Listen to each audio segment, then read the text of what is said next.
السلام عليكم ورحمة الله وبركاته. الحمد لله رب العالمين، والصلاة والسلام على سيد المرسلين وعلى آله وأصحابه أجمعين، أما بعد.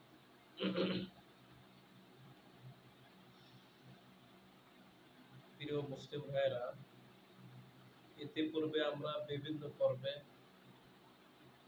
তাওহীদের গুরুত্ব, প্রয়োজনীয়তা, তাওহীদের পরিচয়, তাওহীদের প্রকারভেদ নিয়ে সংক্ষিপ্তভাবে আলোচনা করেছি। তাওহীদের পরিচয়, তাওহীদের প্রকারভেদ, তাওহীদ ৩ প্রকার: তাওহীদুর রুবুবিয়্যাহ, তাওহীদুল উলুহিয়্যাহ, তাওহীদুল আসমাই ওয়াস সিফাত ইত্যাদি বিষয় সম্পর্কে আমরা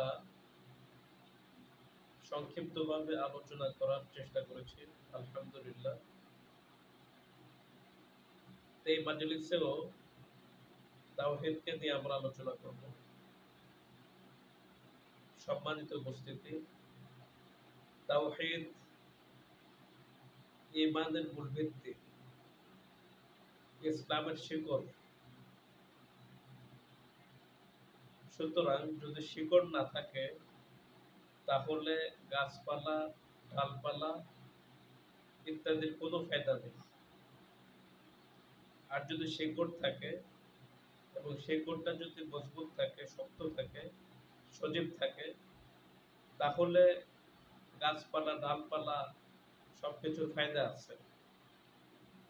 ঠিক তদ্রূপ তাওহীদটা হলো ইসলামের শিকড়, ইসলামের মূল ভিত্তি। তো তাওহীদ যদি ঠিক না থাকে তাহলে আমার আমল, আমার সমস্ত কার্যক্রম কিছুই ঠিক থাকবে না।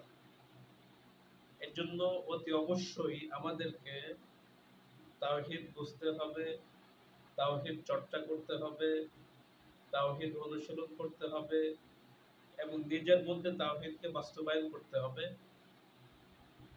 এবং তাওহীদের মূল বিষয়বস্তু মানুষকে জানাইতে হবে। আমাদের বাংলাদেশের বেশিরভাগ মুসলমান তাওহীদ সম্পর্কে একেবারেই বেখবর, একেবারেই উদাসীন। এই যে আপনারা ইতিপূর্বে তাওহীদ সম্পর্কে কিছু আলোচনা শুনেছেন, তো আপনি সারা বাংলাদেশে ঘুরে ঘুরে মানুষকে জিজ্ঞেস করবেন, ভাই বলুন তো তাওহীদের সংজ্ঞাটা কি, তাওহীদের পরিচয়টা কি, তাওহীদ কাকে বলে, তাওহীদ কত প্রকার, আবার প্রত্যেক প্রকারের বিভিন্ন প্রকার আছে, সেগুলো কি কি, তাওহীদুর রুবুবিয়্যাহ কাকে বলে, তাওহীদুল আসমা ওয়াস সিফাত কাকে বলে, তাওহীদুল উলুহিয়্যাহ কাকে বলে। দেখবেন বেশিরভাগ মুসলিমই বলতে পারবে না। হাতে গোনা কয়েকটা মুসলমান, হাতে গোনা কিছু উলামা ইকরাম বলতে পারবেন। এছাড়া বেশিরভাগ মুসলিমই তাওহীদ সম্পর্কে বলতে পারবে না। এর জন্য তাওহীদের বিষয়ে আমাদের বেশি বেশি আলোচনা করতে হবে, বেশি বেশি দরস দিতে হবে। তাহলে তাওহীদ যখন আমরা বুঝতে পারবো তখন আমি অন্যকে বুঝাইতে পারবো। আর আমি নিজে বুঝতে না পারলে অন্যকে কিছুই বুঝাইতে পারবো না। এর জন্য আগে আপনাকে বুঝতে হবে, আগে আপনাকে তাওহীদ শিখতে হবে, আগে আপনার নিজেকে তাওহীদের উপর উঠাইতে হবে। আল্লাহ তাআলা আমাদেরকে তৌফিক দান করেন, আমিন। সম্মানিত উপস্থিতি, তো তাওহীদ সম্পর্কে আমরা আলোচনা করেছি। তাওহীদের শাব্দিক অর্থ হচ্ছে কোনো কিছুকে একক গণ্য করা, আর তাওহীদের পারিভাষিক অর্থ হচ্ছে আল্লাহ সুবহানাহু ওয়া তাআলাকে সৃষ্টি, মালিকানা, পরিচালনা, নামগুণাবলী এবং ইবাদতের ক্ষেত্রে একক গণ্য করা। ইফরাদুল্লাহি সুবহানাহু ওয়া তাআলা ফিল খালকি ওয়াল মুলকি ওয়াত তাদবীরি ওয়াল আসমাই ওয়াস সিফাতি ওয়াল ইবাদাহ। এটা হচ্ছে তাওহীদের সংজ্ঞা বা পরিচয়। এখন আসি তাওহীদ কয় প্রকার। তাওহীদ তিন প্রকার। এক, তাওহীদুর রুবুবিয়্যাহ। দুই, তাওহীদুল আসমাই ওয়াস সিফাত। তিন, তাওহীদুল উলুহিয়্যাহ। একজন মুমিনের মধ্যে, একজন মুসলিমের মধ্যে এই তাওহীদের তিনটা দিক, তিন প্রকার পুরাটাই থাকতে হবে। অর্থাৎ এই তিন প্রকার তাওহীদ পুরাটাই একজন মুমিনের মধ্যে থাকতে হবে, তাহলে সে তাওহীদবাদী। এই তিন প্রকারের কোনো একটি অংশ যদি, বিন্দু পরিমাণ অংশ যদি কেউ ছেড়ে দেয় বা কোনো একটি অংশ যদি অসম্পূর্ণ থাকে, তাহলে তার মধ্যে তাওহীদ নাই। এই জন্য এই তিন প্রকার তাওহীদই ভালোভাবে বুঝতে হবে এবং নিজের মধ্যে বাস্তবায়ন করতে হবে। তো এই তিন প্রকার তাওহীদের প্রথম প্রকার তাওহীদ হলো তাওহীদুর রুবুবিয়্যাহ। প্রত্যেকটা আমরা সংক্ষেপে আলোচনা করব এবং এই তাওহীদ, তাওহীদুর রুবুবিয়্যাহ, তাওহীদুল উলুহিয়্যাহ, তাওহীদুল আসমা ওয়াস সিফাত, এগুলোতে আমরা সংক্ষিপ্তভাবে কিছু আলোচনা করব। তারপরে আল্লাহ তাআলা যে মানুষকে তাওহীদ শেখার যোগ্যতা দিয়ে দিয়েছেন বা তাওহীদের স্বভাবগত দিন তাওহীদ এটা দান করেছেন, সেই সূত্রে কিছু কথা বলবো ইনশাআল্লাহ। তো তাওহীদুর রুবুবিয়্যাহ কাকে বলে? সৃষ্টি, মালিকানা, পরিচালনা, তত্ত্বাবধান, এই সমস্ত ক্ষেত্রে আল্লাহকে একক গণ্য করা, এটা হচ্ছে তাওহীদুর রুবুবিয়্যাহ। তো তাওহীদুর রুবুবিয়্যাহ এর মানে হচ্ছে সৃষ্টি। সৃষ্টি বলতে আল্লাহ সুবহানাহু ওয়া তাআলা গোটা বিশ্বের একমাত্র রব, সমস্ত সৃষ্টি জগতের একমাত্র সৃষ্টিকর্তা। এই বিশ্বাসটা আমাদের মধ্যে পোষণ করতে হবে। তো আমরা বুঝতে পারলাম তাওহীদুর রুবুবিয়্যাহর কয়েকটি অংশ আছে। মোটামুটি তাওহীদুর রুবুবিয়্যাহর মধ্যে পাঁচটি বিষয় আছে, পাঁচটি বিষয়। আরো বিষয় আছে, তো মৌলিকভাবে পাঁচটা বিষয়। এই পাঁচটা বিষয় আল্লাহকে একক গণ্য করার নামই হচ্ছে তাওহীদুর রুবুবিয়্যাহ। এর এক নম্বর বিষয় হচ্ছে রব, অর্থাৎ আল্লাহ হচ্ছেন গোটা আলমের সমস্ত কিছু রব। তো আল্লাহ সুবহানাহু ওয়া তাআলা এই বিষয়ে কোরআনে অনেক আয়াত নাযিল করেছেন এবং তিনি বারবার বলেছেন। আল্লাহ তাআলা যে আমাদের রব, তিনি এটা বারবার কোরআনের মধ্যে বলেছেন যে মানুষের একমাত্র রব হচ্ছেন আল্লাহ সুবহানাহু ওয়া তাআলা। সমস্ত সৃষ্টিকুলের একমাত্র রব হচ্ছেন আল্লাহ সুবহানাহু ওয়া তাআলা।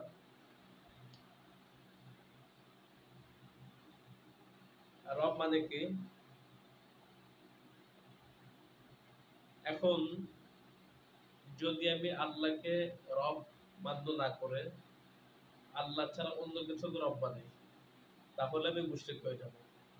কোনো মানুষকে, কোনো জিনকে, ফেরেশতাকে, অথবা ওলি বুজুর্গ দরবেশদেরকে, অথবা কোনো মাজারওয়ালাকে, বাবাওয়ালাকে, আরো কত আরেক রকমের গায়রুল্লাহ আছে, এদের কাউকে যদি আমি রব বানাই তাহলে আমি মুশরিক হয়ে যাব। এর জন্য রব বানাতে হবে শুধুমাত্র এক আল্লাহকে।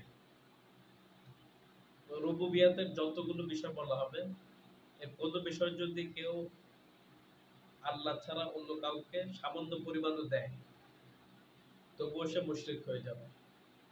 এর জন্য রুবুবিয়াতের সমস্ত অংশ একমাত্র, শুধুমাত্র, কেবলমাত্র আল্লাহর জন্য সাব্যস্ত করতে হবে, তাহলে তার তাওহীদুর রুবুবিয়্যাহ ঠিক থাকবে।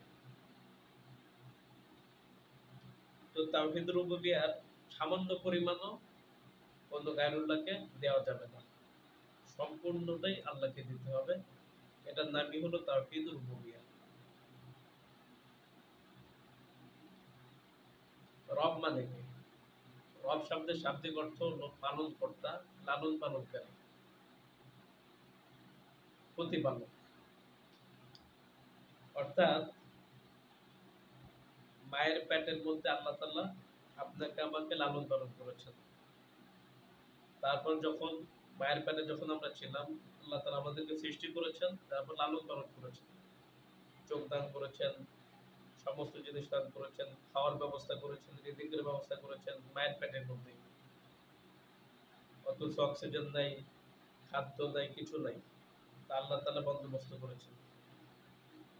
তারপর যখন আমরা দুনিয়াতে আসলাম, দুনিয়াতে আসার পর থেকে, জন্মের পর থেকে নিয়ে মৃত্যু পর্যন্ত যত কার্যক্রম আছে একজন মানুষের, সমস্ত কার্যক্রম আল্লাহ তাআলা পরিচালনা করেন। লালন পালন করা, খাদ্য দেওয়া, রিজিক দেওয়া, এরপরে সমস্ত বিপদ থেকে উদ্ধার করা, এরপরে তার শরীরের প্রত্যেকটা অঙ্গ প্রত্যঙ্গ ঠিক রাখা, সচল রাখা, আরো যত কার্যক্রম আছে সবই আল্লাহ তাআলা দেখাশোনা করেন, আল্লাহ তাআলা ঠিক করেন।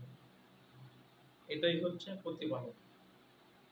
অর্থাৎ আল্লাহ তাআলা শুধু মানুষকে সৃষ্টি করেই ফেলে দেন নাই, সৃষ্টি করার সাথে সাথে, সৃষ্টি করার পাশাপাশি সম্পূর্ণরূপে লালন পালন করেছেন এবং তত্ত্বাবধানে রেখেছেন। এটার নামই হচ্ছে রব। যিনি সৃষ্টি করার সাথে সাথে প্রতিপালন করেন, লালন পালন করেন।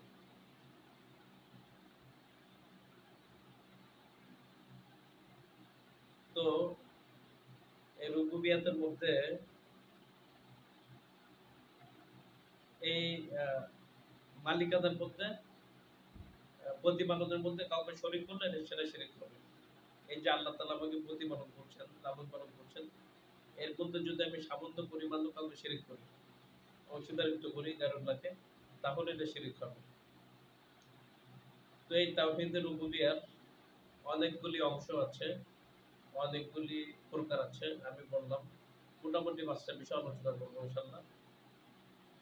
তো এই ৫টা বিষয়ের কোনো বিন্দু পরিমাণ অংশ আল্লাহ ছাড়া অন্য কারোর জন্য সাব্যস্ত করা যাবে না, বললে শিরক হবে। এর মধ্যে প্রথম বিষয় হলো মুলক। এই মুলক হচ্ছে তাওহীদের রুবুবিয়ার গুরুত্বপূর্ণ একটা অংশ, অর্থাৎ মালিকানা। আর মালিকানা হচ্ছে কি? মালিকানা বলতে কি বোঝায়? আমার শরীরের মালিক কে? আল্লাহ। আমার চোখের মালিক কে? আমার জবানের মালিক কে? আমার হাত পায়ের মালিক কে? আমার সমস্ত অঙ্গ প্রত্যঙ্গের মালিক কে? একমাত্র আল্লাহ সুবহানাহু ওয়া তাআলা। সুতরাং আমি যদি বলি কোন গায়রুল্লাহ আমার হাতের মালিক, বা এর মধ্যে যদি সামান্য পরিমাণ কাউকে শরীক করি, তাহলে আমি মুশরিক হয়ে যাব। তারপরে আমার সম্পদের মালিক কে? আল্লাহ। আমার নিজেরও মালিক আল্লাহ, আমার অস্তিত্বেরও মালিক আল্লাহ, আমার শরীর অঙ্গ প্রত্যঙ্গ সবকিছুর মালিক আল্লাহ, আমার চোখের মালিক, আমার হাত পায়ের মালিক, আমার সমস্ত কিছুর মালিক, এবং আমার সম্পদের মালিকও আল্লাহ, এবং আমার সন্তান সন্ততির মালিকও আল্লাহ, এবং আমার সমস্ত কিছুর মালিক আল্লাহ, আমার শক্তির মালিক আল্লাহ, আমার বুদ্ধির মালিক আল্লাহ, এবং আমি আমার বুদ্ধি দ্বারা যত কার্যক্রম করি সবকিছুর মালিক আল্লাহ, আমার দৃষ্টি শক্তির মালিক আল্লাহ, আমার শ্রবণ শক্তির মালিক আল্লাহ, আমার বুঝ শক্তির মালিক আল্লাহ, মানে আমার সমস্ত কিছুর মালিক আল্লাহ। এটার নাম হলো মালিকানা।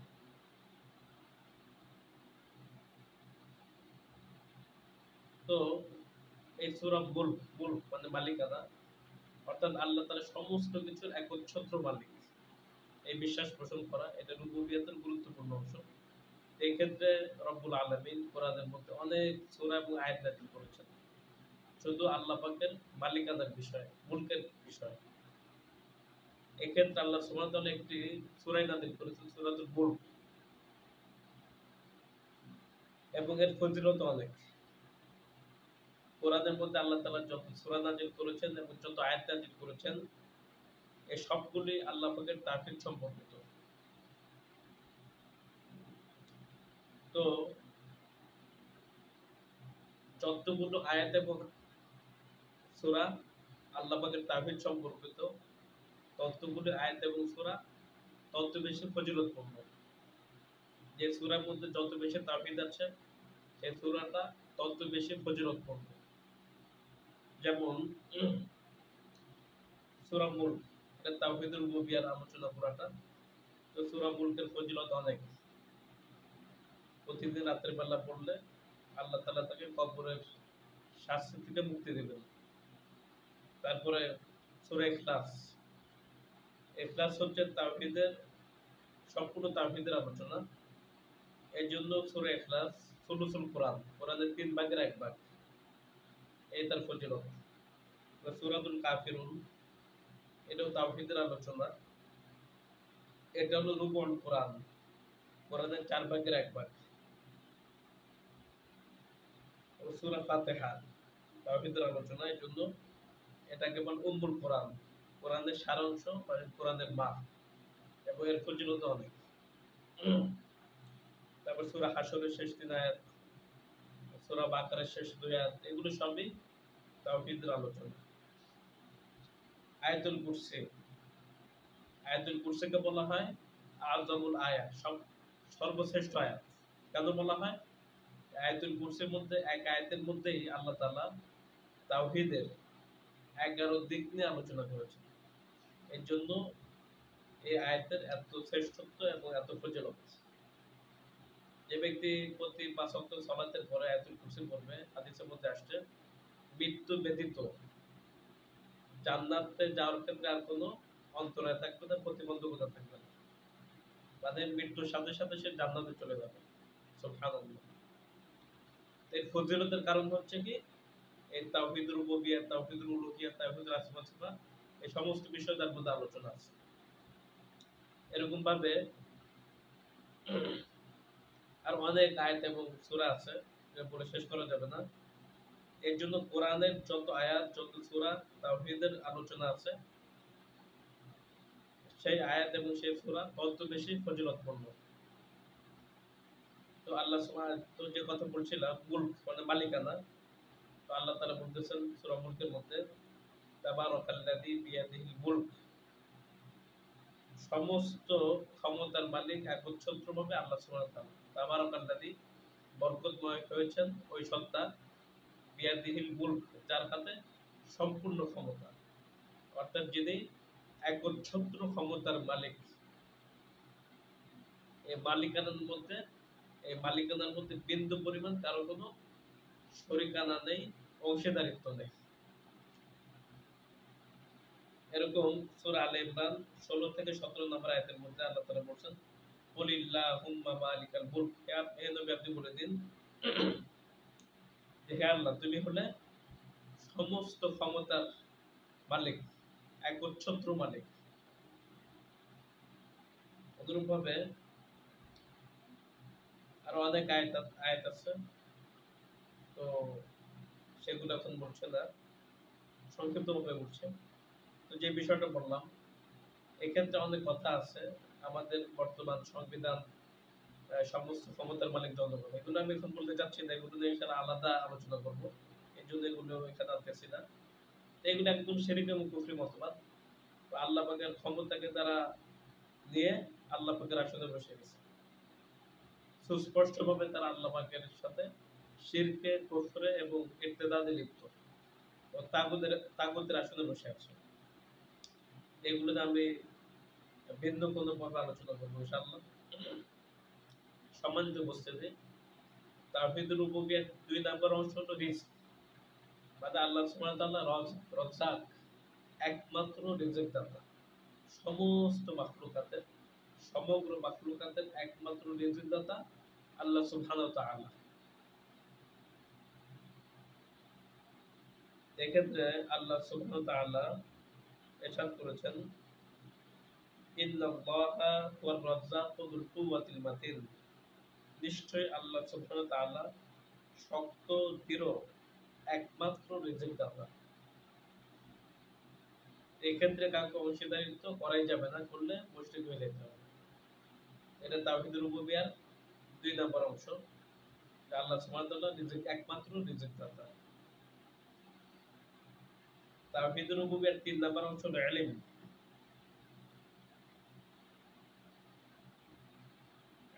আলিম, সর্বজ্ঞ, সর্বজ্ঞাতা, সর্বজ্ঞানী হলেন আল্লাহ সুবহানাহু ওয়া তাআলা। এক্ষেত্রে আল্লাহ সুবহানাহু ওয়া তাআলা সমস্ত বিষয়ের ইলম রাখেন। সমস্ত অদৃশ্য বিষয়ে ইলম রাখেন, সব কিছুর বিষয়ে ইলম রাখেন। এক্ষেত্রে সূরা আনআমের ৫৯ নম্বর আয়াতে আল্লাহ তাআলা ইরশাদ করেছেন, ওয়া ইনদাহু মাফাতিহুল গায়ব, নিশ্চয়ই আল্লাহর কাছে রয়েছে গায়েবের চাবিকাঠি, গায়েবের চাবিকাঠি, অদৃশ্যের চাবিকাঠি। লা ইয়ালামুহা ইল্লা হু, তিনি ছাড়া আর কেউ তা জানে না। ওয়া মা তাসকুতু মিন ওয়ারাকাতিন ইল্লা ইয়ালামুহা, এমনকি একটি পাতাও যদি গাছ থেকে ঝরে পড়ে আল্লাহ সুবহানাহু ওয়া তাআলা সেই বিষয়ে ইলম রাখেন। তাহলে আল্লাহ পাকের ইলম কি পরিমাণ, সারা দুনিয়াতে যদি এক মুহূর্তে কতগুলি গাছের পাতা ঝরে পড়লো, আল্লাহ সেই বিষয়ে ইলম রাখেন। এর জন্য ইলম অধিকারী একমাত্র আল্লাহ সুবহানাহু ওয়া তাআলা। এটা হলো তাওহীদুর রুবুবিয়্যার দ্বিতীয় অংশ। যদি কেউ ইলমে গায়বের দাবি করে সে মুশরিক হয়ে যাবে। তারপরে তাওহীদুর রুবুবিয়্যার ৪ নম্বর বিষয় হচ্ছে তাদবির, পরিচালনা। সমগ্র পৃথিবীর একমাত্র পরিচালনাকারী হলো, বিশ্ব পরিচালনাকারী হলেন আল্লাহ সুবহানাহু ওয়া তাআলা। এক্ষেত্রে আল্লাহ তাআলা বলছেন ইউদাব্বিরুল আমর, যে সমস্ত কিছু পরিচালনা করেন। আসমান, জমিন, তারা, নক্ষত্র, সূর্য, চন্দ্র, মানুষ, জিন, যত সৃষ্টি জীব আছে, সাত আসমান, সাত জমিনের যা কিছু আছে, সবকিছুই পরিচালনা করেন একমাত্র আল্লাহ সুবহানাহু ওয়া তাআলা।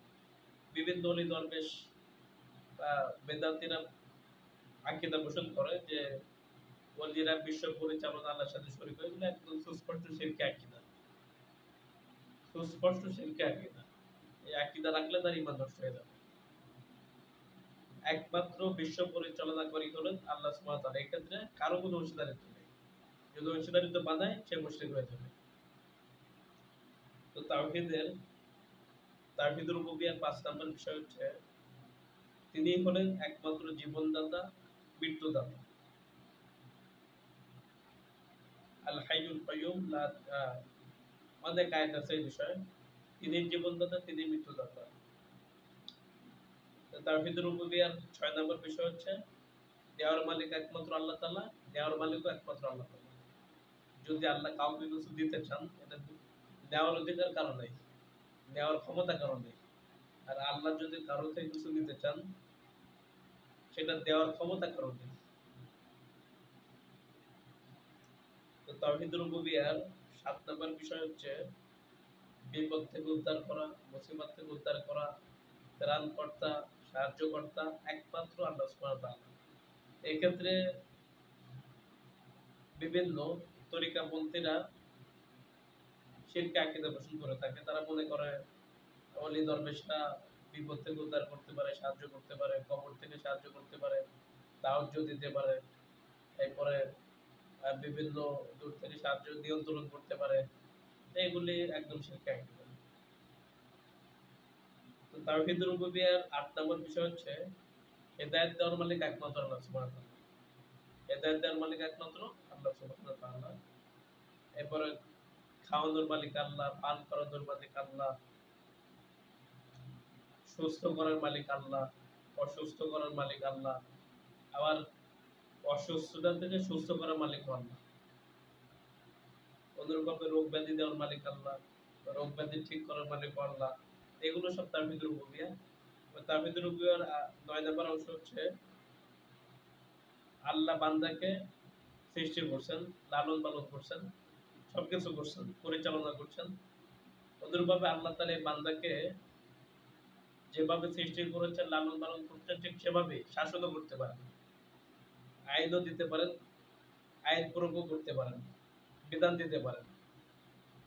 এটা হলো তাওহীদুর রুবুবিয়্যার ৮ নম্বর বিষয়, যে বান্দার উপর বিধান দেওয়ার মালিক একমাত্র আল্লাহ তাআলা। যিনি সৃষ্টি করছেন তিনি বিধান দিবেন, অন্য কারো ক্ষমতাও নেই, অধিকারও নেই। এর জন্য আল্লাহ বলছেন আলা লাহুল খালকু ওয়াল আমর, সৃষ্টি যার, বিধান চলবে শুধু তার। যিনি সৃষ্টি করেছেন তিনিই বিধান দেবেন।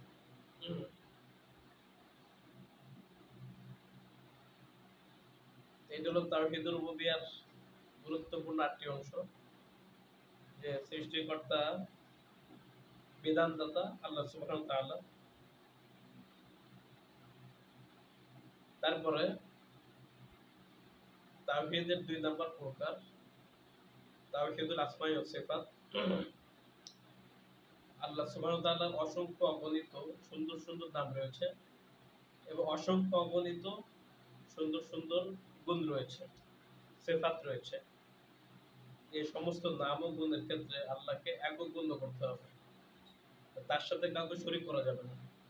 প্রতিটি নামের মধ্যে আল্লাহ সুবহানাহু ওয়া তাআলার বিশেষত্ব রয়েছে এবং ক্ষমতা রয়েছে, যেগুলো একমাত্র তার সাথেই কাজ।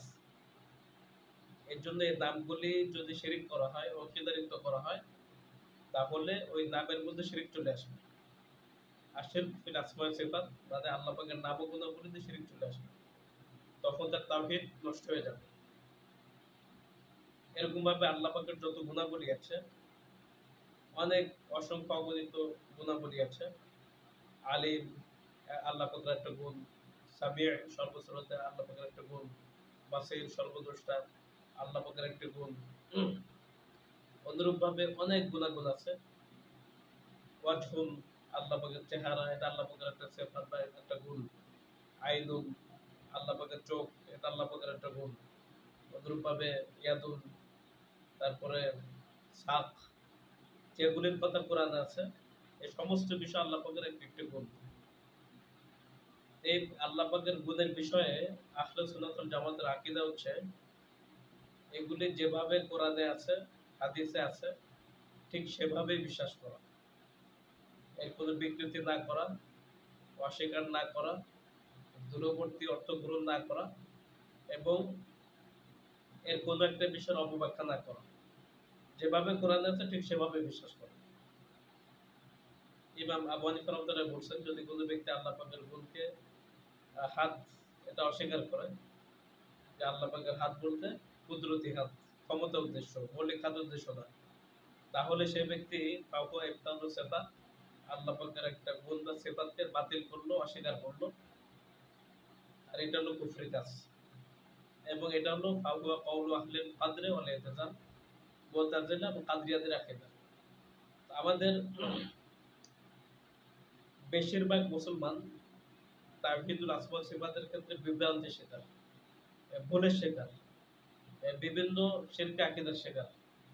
যেমন সংখ্যাগরিষ্ঠ মুসলমান আল্লাহকে নিরাকার বলে। নিরাকার মানে আল্লাহ পাকের কোনো অস্তিত্ব নেই, নিরাকার। আল্লাহ আল্লাহ পাকের গুণাগুণ যেসবের বিষয় কোরআনে বলা হয়েছে, এগুলো কিছুই নেই। তো মূলত এটা একটা নাস্তিকতার আকীদা, নাস্তিকতার নামান্তর। আল্লাহ নিরাকার, এটা হাদিসও নাই, কোরআনও নাই, কোথাও নেই। এবং এই আকীদা আসলে এটা লম্বা আলোচনা, আকীদা মুআত্তিলা থেকে এবং জাহমিয়া আকীদা, এবং এটা হিন্দুদের আকীদা। ঠিক তদ্রুপ আল্লাহ সর্বত্র বিরাজমান, এটা শিরক আকীদা। হিন্দুদের আকীদা, সর্বেশ্বরবাদের আকীদা। তারা মনে করে আল্লাহ তাআলা সব জায়গায় আছে, সত্তাগতভাবে সব জায়গায় আছে। তো এই বিষয়টা যে ব্যক্তি পোষণ করবে, আল্লাহ সর্বত্র বিরাজমান, আল্লাহ নিরাকার, সেই ব্যক্তি আল্লাহ পাকের গুণের মধ্যে শিরিক করলো, এবং এটা বড় শিরিক। এই শিরকের কারণে তাওহীদুল আসমা ওয়াস সিফাত নষ্ট হয়ে যাবে এবং সে ঈমানের ক্ষেত্রে, তাওহীদের ক্ষেত্রে অনেক বড় ক্ষতিগ্রস্ত হবে। এই জন্য আমাদের তাওহীদুল আসমা ওয়াস সিফাতের বিষয়টা খুবই সেনসিটিভ, গুরুত্বপূর্ণ। এই বিষয়টা খুব ভালো করে আমাদেরকে বুঝতে হবে। কোরআন সুন্নাহ যেভাবে বলা হয়েছে, সমস্ত ইমামদের যে আকীদা ছিল, কোরআন সুন্নাহর যে আকীদা, সমস্ত নবীদের যে আকীদা, তাওহীদুল আসমা ওয়াস সিফাতের ক্ষেত্রে আমাদের ওইটাই বিশ্বাস করতে হবে।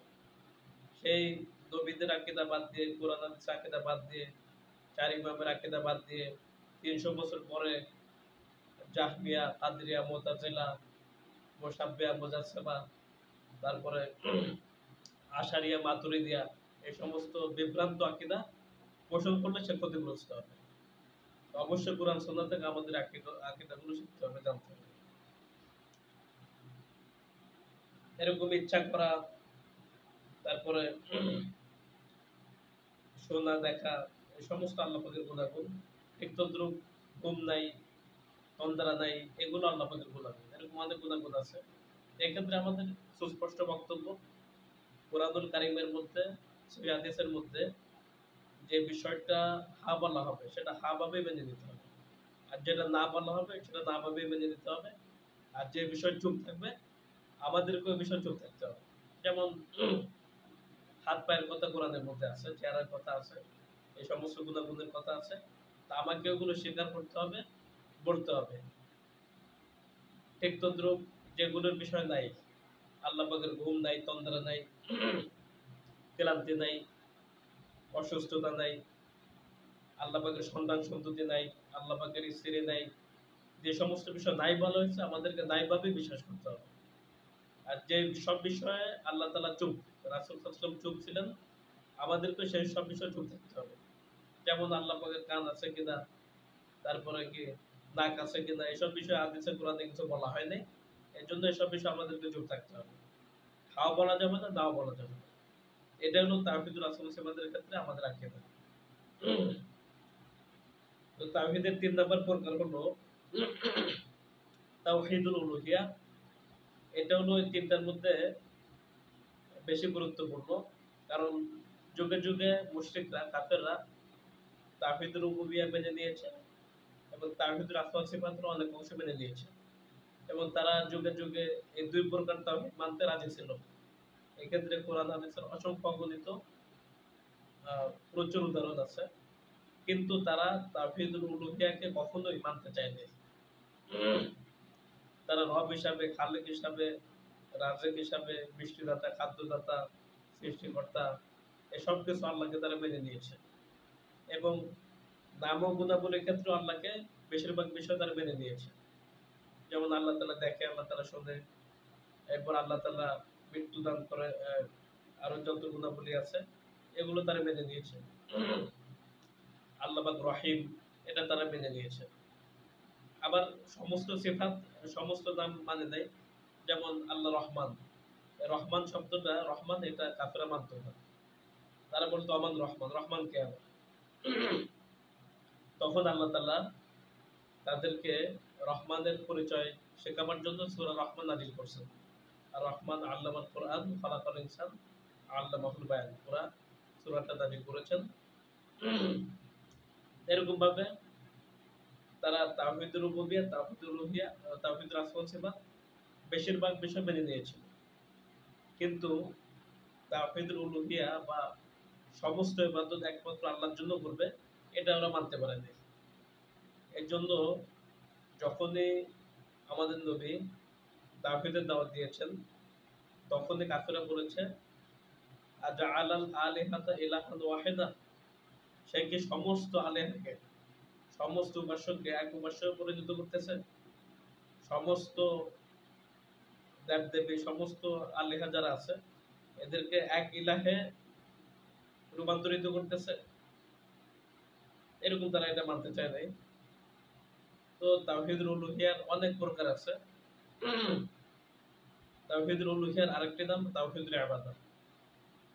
অর্থাৎ ইবাদত, এই ইবাদতটা মোটামুটি 18 প্রকার। এই 18 প্রকার ইবাদত একমাত্র আল্লাহর জন্যই সাব্যস্ত করতে হবে। এর কোন এক প্রকার আল্লাহ ছাড়া অন্য কারোর জন্য করলে সেটা শিরক হবে, শিরকে আকবার হবে। এই 18 প্রকার ইবাদতের মধ্যে নামাজ, রোজা, হজ, যাকাত, নামাজ, রোজা, হজ, যাকাত, তারপরে অনেক বিষয় দোয়া করা, ভয় করা, সিজদা করা, তারপরে আলিনাবা, ফিরে আসা, আর রগবা, আর রজা, আশা করা, এরপরে জিহাদ করা, তাওয়াক্কুল, ভরসা করা, এরকম প্রায় 15-18 প্রকার ইবাদত আছে। এগুলো আল্লাহর জন্য সাব্যস্ত করতে হবে। এখন আসি, মোটামুটি সংক্ষিপ্তভাবে আমরা 3 প্রকার তাওহীদ আলোচনা করলাম। এর পূর্বে আমরা তাওহীদুল উলুহিয়া, তাওহীদুল রুবুবিয়্যাহ, তাওহীদুল আসমাউ ওয়াস সিফাত এরকম আলাদা আলাদা করে আলোচনা করেছি। প্রত্যেকটি প্রায় আধা ঘন্টা বা তার চেয়ে বেশি হবে, কম বেশি হবে। তো আজকের মাজলিসে আমরা এই 3টা বিষয়কেই সংক্ষিপ্তভাবে আলোচনা করলাম। তো এই তিন প্রকার তাওহীদের প্রত্যেক তাওহীদই একজন মুমিনের মধ্যে থাকা আবশ্যক।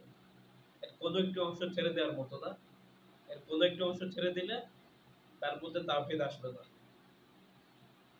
তো এই তিন প্রকার তাওহীদ একসাথে কোরআনুল কারীমের বিভিন্ন সূরার মধ্যে আছে, বিভিন্ন আয়াতের মধ্যে আছে, আবার আলাদা আলাদা ভাবেও আছে। যেমন সূরা ফাতিহার মধ্যে এই তিন প্রকার তাওহীদ একসাথে আছে। আল্লাহ তাআলা বলছেন আলহামদুলিল্লাহি রাব্বিল আলামিন, সমস্ত জাহানের মালিক একমাত্র, বিশ্বজগতের প্রতিপালক একমাত্র আল্লাহ সুবহানাহু ওয়া তাআলা। তো এটা হলো তাওহীদুর রুবুবিয়্যাহ। আর রহমানির রহিম, যিনি রহমান এবং রহিম, এটা হলো তাওহীদুল আসমা, মানে আল্লাহ পাকের নাম, রহমানুর নাম, রহিমুর নাম। মালিক ইয়াউমিদ্দিন, যিনি বিচার দিবসের মালিক, এটা হচ্ছে তাওহীদুস সিফাত, এটা আল্লাহ পাকের গুণ। আল্লাহ তাআলা বিচার দিবসের মালিক, এটা আল্লাহ পাকের গুণ, সিফাত।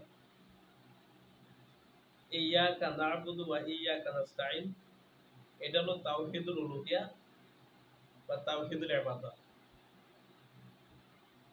যে আমরা আপনার কাছে আপনারই ইবাদত করি এবং আপনার কাছে সাহায্য চাই। এরপর আল্লাহ তাআলা বলতেছেন ইহদিনাস সিরাতাল মুস্তাকিম, আপনি আমাদেরকে সঠিক পথ দেখান। তো সঠিক পথ আসলে কে পাবে?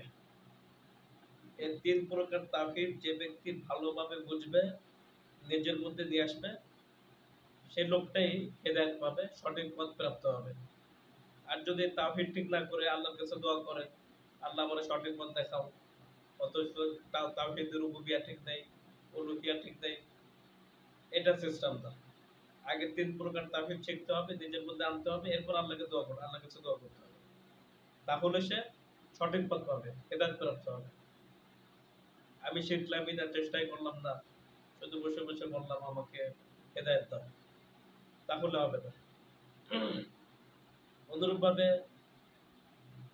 সূরা ইখলাসের মধ্যে আছে, সূরা নাসের মধ্যে আছে, ইতিপূর্বে আলোচনা করেছি। আয়াতুল কুরসির মধ্যে আছে তিন প্রকার তাওহীদ। এরকম অনেক সূরার মধ্যে তিন প্রকার তাওহীদ একসাথে আছে। এবার সাইদুল ইস্তিগফার, এর অনেক ফজিলত হাদিসের মধ্যে আসছে। যে ব্যক্তি ফজরের পরে সাইদুল ইস্তিগফার করবে, যদি ইয়াকিনের সাথে পড়ে, দৃঢ় বিশ্বাসের সাথে পড়ে, তাহলে ওই দিন সে মারা গেলে সে জান্নাতে যাবে। আর সন্ধ্যার সময় যদি পড়ে ইয়াকিনের সাথে, ওই সময় ওই দিন মারা গেলে সে জান্নাতে দাখিল হবে। তো এই সাইদুল ইস্তিগফারের মধ্যে তিন প্রকার তাওহীদ আছে। তো এটা আলোচনা করতে গেলে সময় লাগবে, এর জন্য অর্থ বলতেছি না, শুধু বিষয়গুলো বলে যাচ্ছি। অনুরূপভাবে এখন যে বিষয়টা সংক্ষিপ্তভাবে আলোচনা করব, যে দিন বা ধর্ম, সৃষ্টিকর্তার ধর্ম একমাত্র ইসলাম, সৃষ্টিকর্তার জীবন ব্যবস্থা একমাত্র ইসলাম। এই বিশ্বাসটা আমাদের মধ্যে দৃঢ়মূল করতে হবে, দৃঢ় করতে হবে, যে গোটা দুনিয়াতে যত ধর্ম আছে, সমস্ত ধর্মের মধ্যে সৃষ্টিকর্তার ধর্ম একমাত্র ইসলাম। আর গোটা দুনিয়াতে যত সংবিধান আছে, যত ধর্মীয় গ্রন্থ আছে, সমস্ত ধর্মীয় গ্রন্থের মধ্যে সৃষ্টিকর্তার ধর্মীয় গ্রন্থ একমাত্র কোরআনুল কারীম। তো ইসলাম যে সৃষ্টিকর্তার ধর্ম, তা আমরা বলতে পারি যে তাহলে সৃষ্টিকর্তা কেন আমাকে মুসলিম বানায় পাঠালো না, বা তাওহীদের শিক্ষা দিল না, যার কারণে আমি চিরস্থায়ী জাহান্নামে হইতেছি। অনেকে আছে, অনেকরা মুসলিম হয়, তারপর আফসোস করে যে আমার বাবা মা জাহান্নামে চলে গেছে, চিরস্থায়ী জাহান্নামের মধ্যে নিক্ষিপ্ত হয়েছে। আল্লাহ তো তাকে তাওহীদ শেখাতে পারতো, বা ইসলামটা দিতে পারতো, এরকম বিভিন্ন প্রশ্ন করে থাকে। তো মূলত এখানে বিষয়টা হচ্ছে আল্লাহ সুবহানাহু ওয়া তাআলা প্রত্যেকটা মানুষকেই তাওহীদের শিক্ষা দিয়েই দুনিয়াতে পাঠিয়েছেন। এক্ষেত্রে আমি কয়েকটি দলিল পেশ করব, যে আল্লাহ তাআলা যাতে মানুষ বান্দা আল্লাহকে খুঁজে পায়, এই খুঁজে পাওয়ার জন্য আল্লাহ তাআলা অনেক যোগ্যতা মানুষকে দিয়ে দুনিয়াতে পাঠিয়েছেন। এখন কেউ যদি যোগ্যতা কাজে না লাগায়, আল্লাহকে তালাশ না করে, খুঁজে পাওয়ার চেষ্টা না করে, এটা তার ব্যর্থতা, তার গাফলতি, তার উদাসীনতা। কিন্তু আল্লাহ তাআলা প্রত্যেকটা মানুষের মধ্যেই আল্লাহকে খুঁজে পাওয়ার যোগ্যতা দিয়ে দিয়েছেন। এই জন্য আবু হানিফা রাহমাতুল্লাহ আলাইহি বলেন, যদি কোনো মানুষের কাছে নবী রাসূল না পৌঁছে, সে এমন একটা জনপদে বাস করে যেখানে কোনো নবী রাসূল পৌঁছে নাই, অথবা তাওহীদের দাওয়াত তার কাছে যায় নাই, তারপরও তাকে এক আল্লাহর উপর বিশ্বাস স্থাপন করতে হবে, তাওহীদের উপর বিশ্বাস আনতে হবে, নতুবা সেও জাহান্নামে, চিরস্থায়ী জাহান্নামী হবে। তো যে কটা বিষয় আল্লাহ তাআলা, যে সমস্ত যোগ্যতা আল্লাহ তাআলা প্রত্যেকটা মানুষকে দান করেছেন, এগুলি মোটামুটি তিনটা, চারটা। এবং এক নম্বর হলো ফিতরত। আল্লাহ তাআলা প্রতিটি মানুষের ভিতরে স্বভাবগতভাবে তাওহীদ ফিট করে দিয়েছেন। ফিতরত মানে স্বভাবগত বিষয়। তা আল্লাহ তাআলা প্রতিটি মানুষের মধ্যে স্বভাবগতভাবে তাওহীদ ফিট করে দিয়েছেন। তা আল্লাহ তাআলা ইরশাদ করছেন, ফিতরাতাল্লাহি ফাতারান নাস আলাইহা, যে আল্লাহ সুবহানাহু ওয়া তাআলা মানুষকে ফিতরতের উপরে সৃষ্টি করেছেন। আর ফিতরত মানে তাওহীদ, স্বভাবজাত ধর্ম, স্বভাবগত ধর্ম, তাওহীদের উপরে আল্লাহ তাআলা মানুষকে সৃষ্টি করেছেন। তাহলে আমরা মায়ের পেটের মধ্যে থাকা অবস্থাতেই তাওহীদবাদী এবং মুসলমান। এরপরে যখন আমরা দুনিয়াতে আসলাম, তখন আমরা কি? মুসলমান। এরপরে হাদিসের মধ্যে আসছে, আবাওয়াহু ইহাউবিদানিহি ইউমাজ্জিসানিহি, এরপরে তার বাপ মা তাকে ইহুদি বানায়, খ্রিস্টান বানায়, অগ্নি পূজক বানায়, বিভিন্ন ধর্মের মধ্যে ঢুকায় দেয়। কিন্তু প্রতিটি মানুষের তাওহীদের উপরে জন্ম লাভ করে।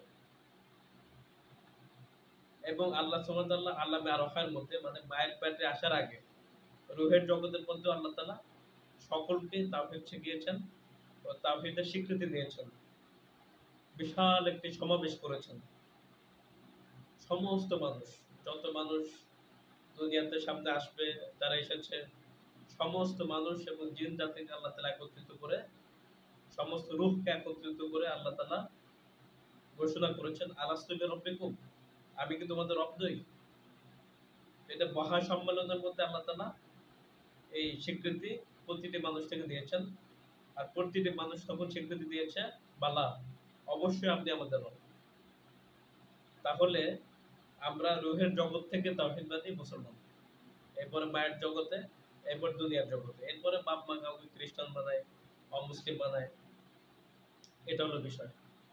এর আরেকটি প্রমাণ হলো, দুনিয়াতে যত মানুষ জন্ম লাভ করে,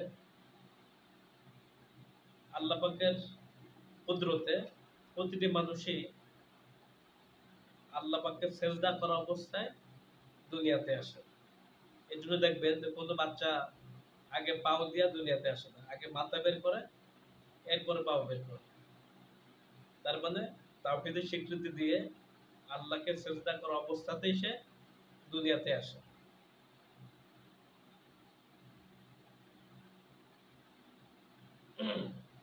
এবার আল্লাহ তাআলা অন্য একটি আয়াতে বলেছেন, ওয়াফি আনফুসিকুম আফালা তুবসিরুন, তোমাদের মধ্যে যদি তোমরা আমাকে নিয়ে চিন্তা করো, স্রষ্টাকে নিয়ে চিন্তা করো, তাহলে তোমরা উত্তর খুঁজে পাবে, আল্লাহকে খুঁজে পাবে। তো দ্বিতীয় যোগ্যতা যেটা আল্লাহ তাআলা দিয়ে মানুষকে পাঠিয়েছেন, এটা আকল। প্রতিটি মানুষকে আল্লাহ সুবহানাহু ওয়া তাআলা আকল দান করেছেন। সে আকল বিবেক দিয়ে যদি চিন্তা করে, কে আমার রব, কে আমার স্রষ্টা, কে আমার রিজিকদাতা, সে অবশ্যই উত্তর খুঁজে পাবে। একদিন নবী সাল্লাল্লাহু আলাইহি ওয়াসাল্লাম মাগরিবের নামাজ পড়াচ্ছিলেন, এমত অবস্থায় জুবাইর ইবনে মুতঈম রাদিয়াল্লাহু আনহু, তখন কাফের ছিলেন, পরবর্তীতে মুসলিম হয়েছেন। তো তিনি নবীদের পাশে অতিক্রম করছিলেন, তখন নবীদের তেলাওয়াত করছিলেন, তখন একটা আয়াত তার কানের মধ্যে চলে গেছে। আয়াতটা হলো, আম খুলিকু মিন গায়রি শাইইন আম হুমুল খালিকুন, সূরা তুর 35 নম্বর আয়াত।